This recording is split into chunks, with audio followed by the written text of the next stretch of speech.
Hey everyone, welcome back for another deep dive. You know how much we love unpacking these ancient texts?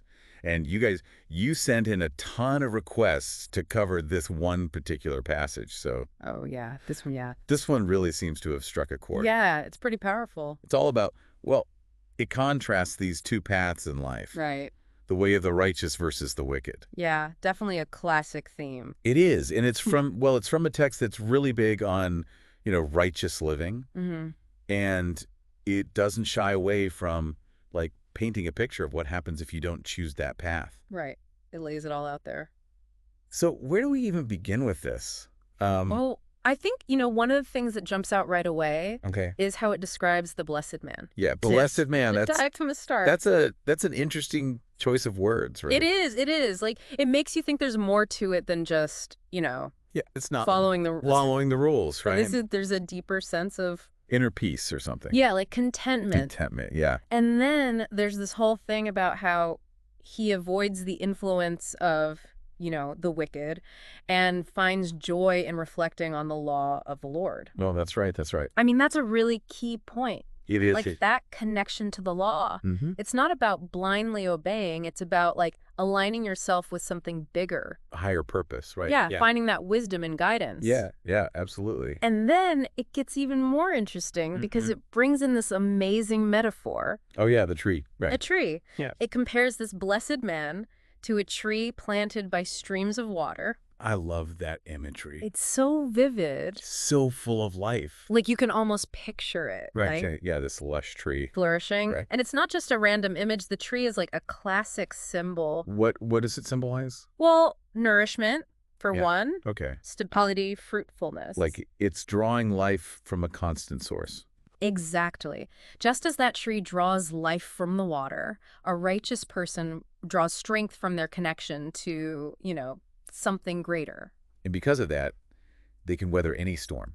They flourish. They're resilient. They bear fruit. It's like those people we all know, the ones who they always seem to land on their feet. Mm-hmm. They have Yeah. that inner strength. Yeah, and maybe this is saying that comes from like being grounded in your values. Yeah, have that sense of purpose. Okay, so we've got this beautiful image of the tree, Right. but then the text goes in a totally different direction. Oh, yeah. The contrast is stark. Yeah, it compares the wicked to, wait, what was it?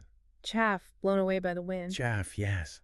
That's such a powerful image. It's so fleeting. 1 minute it's there, the next it's gone. No roots. No weight, just at the mercy of the elements. Completely. And I think that highlights the, ultimately meaningless existence of those who choose wickedness. They're just constantly being tossed around. Yeah, never finding that stability. Never putting down roots, right? Yeah, exactly. So then where does this all lead?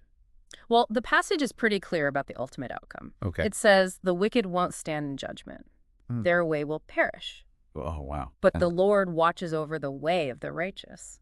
It's like the consequences are built in. Yeah, they're woven into the fabric of existence. Choosing righteousness isn't about avoiding punishment. It's about It's about aligning yourself with a path that leads to, fulfillment. yes, fulfillment and lasting peace.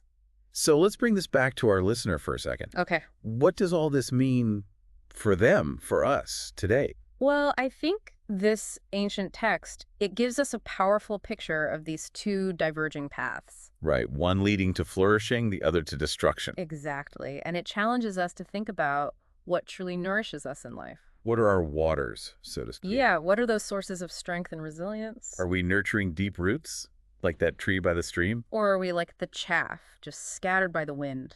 That's a pretty profound question to ponder, isn't it? It is. It really makes you think about what you're prioritizing in life. What are those things that give us that sense of nourishment, that stability that the tree experiences? Mm-hmm. And what are those things that are like the wind, The things that pull us away from what matters. Yeah, the distractions, the fleeting desires. This has been a really thought-provoking deep dive. It has. Thanks for joining us. We'll see you next time.